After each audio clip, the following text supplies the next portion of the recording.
வணக்கம். தாய் டிவியின் பிரதான செய்திகளுடன் இணைந்திருக்கும் நான் ரோஷானி மனோரஞ்சன். முதலில் தலைப்புச் செய்திகள்.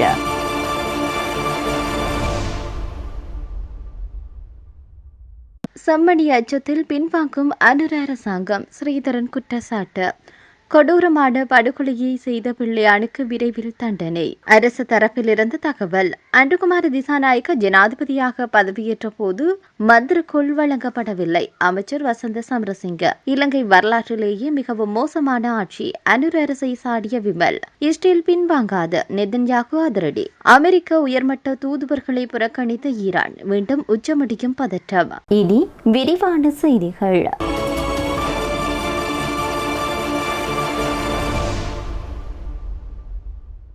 யாழ்ப்பாணம் சிந்துபாத்தி இந்து மயானம் என்பது தமிழ் மக்களின் எலும்புக்கூடுகள் விதைக்கப்பட்டுள்ளது. இனப்படுகொலையின் வாயிலாகவே இன்று உலகிற்கு அடையாளப்படுத்தப்பட்டிருக்கிறது என்று தமிழரசு கட்சியினுடைய நாடாளுமன்ற உறுப்பினரான சிவஞானம் ஸ்ரீதரன் தெரிவித்தார்.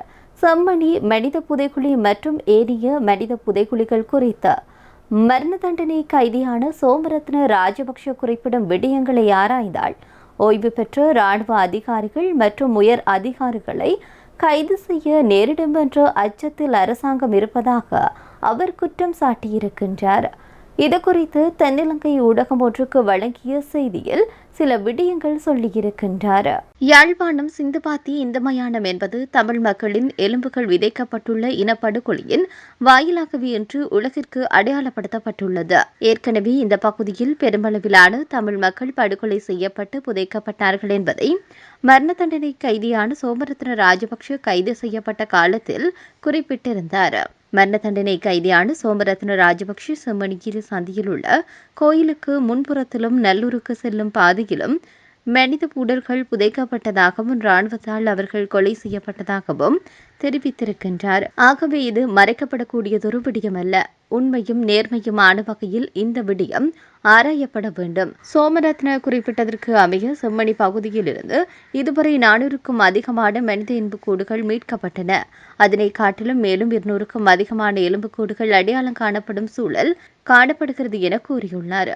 முன்னாள் ராஜாங்க அமைச்சர் சிவனேசதுரை சந்திரகாந்தன் என்பவர் கொடூரமான கொலைகள் மற்றும் பல்வேறு குற்றச்சாட்டுக்களை புரிந்தவர் என்றும் அவருக்கு தக்க தண்டனை நீதிமன்றத்தினூடாக நிச்சயமாக வழங்கப்படும் என்று பொதுமக்கள் பாதுகாப்பு அமைச்சரான ஆனந்த் விஜயபால தெரிவித்தார்.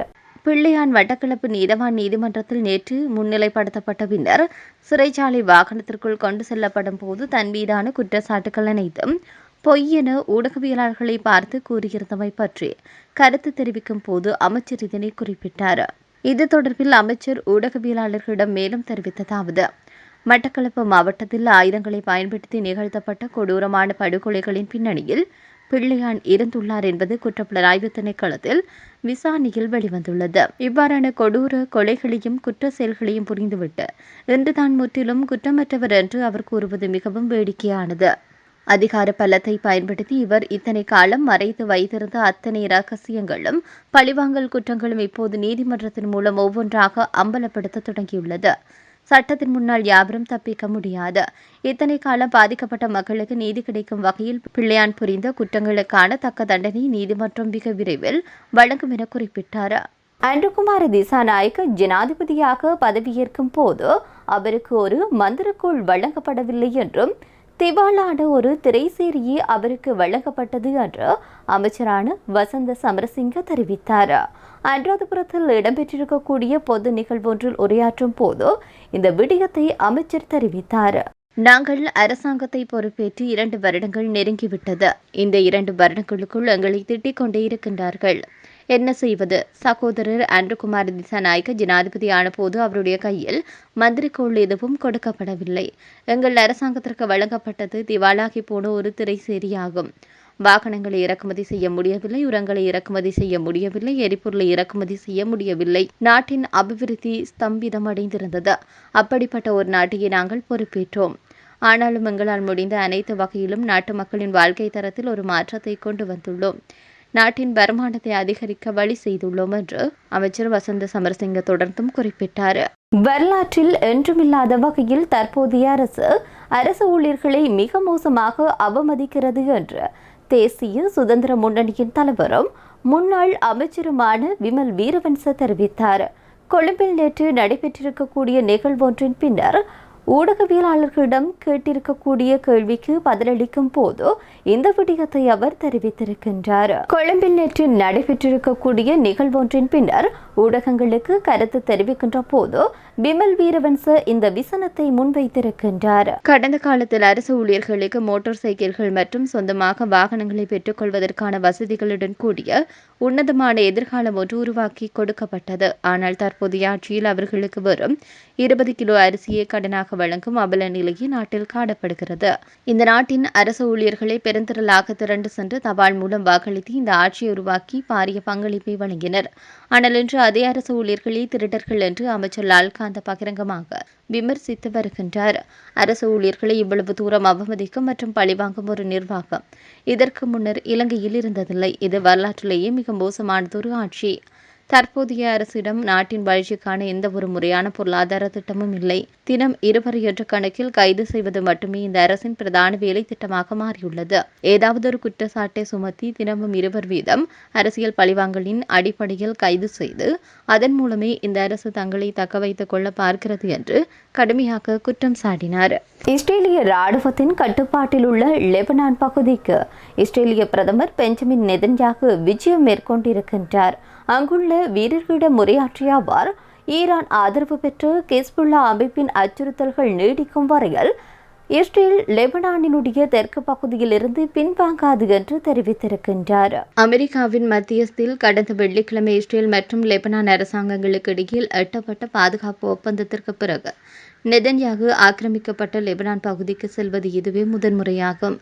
இந்த நிலையில் அச்சுறுத்தல் நீங்கும் வரை நாங்கள் தெற்கு லெபனானை விட்டு வெளியேற மாட்டோம் என்பதில் உறுதியாக இருக்கின்றோம் என்று நெதன்யாகு ராணுவ வீரர்களிடம் கூறியதாக அவருடைய அலுவலகம் வெளியிட்டுள்ள அறிக்கையில் தெரிவிக்கப்பட்டுள்ளது. மேலும் ஹிஸ்புல்லா ஆயுதங்களுடன் அச்சுறுத்தலாகவும் இங்கு இருக்கும் வரை நாங்களும் இங்கேயே இருப்போம் என்று அவர் குறிப்பிட்டார். கடந்த ஏப்ரல் மாதத்திற்கு பிறகு ஆக்கிரமிக்கப்பட்ட லெபனான் பகுதிக்கு முதன்முறையாக பகிரங்கமாக விஜயம் செய்துள்ள நெதன்யாகுவுடன் பாதுகாப்பு அமைச்சர் இஸ்ரேல் காட்ஸ் மற்றும் மூத்த ராணுவ அதிகாரிகளும் உடன் சென்றிருந்தமை குறிப்பிடத்தக்கது. அமெரிக்காவின் உயர்மட்ட தூதுக்குழுவை சந்திக்கப் போவதில்லை என்று ஈரான் அறிவித்திருப்பதாக சர்வதேச ஊடகங்கள் செய்தி வெளியிட்டுள்ளது. ஈரானின் அணுசக்தி திட்டங்களில் சாத்தியமான கட்டுப்பாடுகள் போன்ற மிகவும் கடினமான தலைப்புகளை கையாள்வதற்கு முன் கையெழுத்திட்ட போர் நிறுத்தத்தின் விதிமுறைகளை இருதரப்பும் சரியாக பின்பற்ற வேண்டும் என்று அதிகாரிகள் தெரிவித்துள்ளனர். அமெரிக்க ஜனாதிபதி டொனால்டு டிரம்பின் மருமகன் ஜாரெட் குஷ்னர் மற்றும் தூதுவர் ஸ்டீவ் விட்காஃப் ஆகியோர் உயர்மட்ட பேச்சுவார்த்தைக்காக தோஹாவிற்கு வந்து சேர்ந்துள்ளனர். எனினும் அவர்கள் ஈரானியர்களை நேரடியாக சந்திப்பதற்கு பதிலாக மத்தியஸ்தர்களையே சந்திப்பார்கள் என்று ஈரானும் அதனை நடத்தும் கட்டாரும் முன்னதாக தெரிவித்திருந்தது.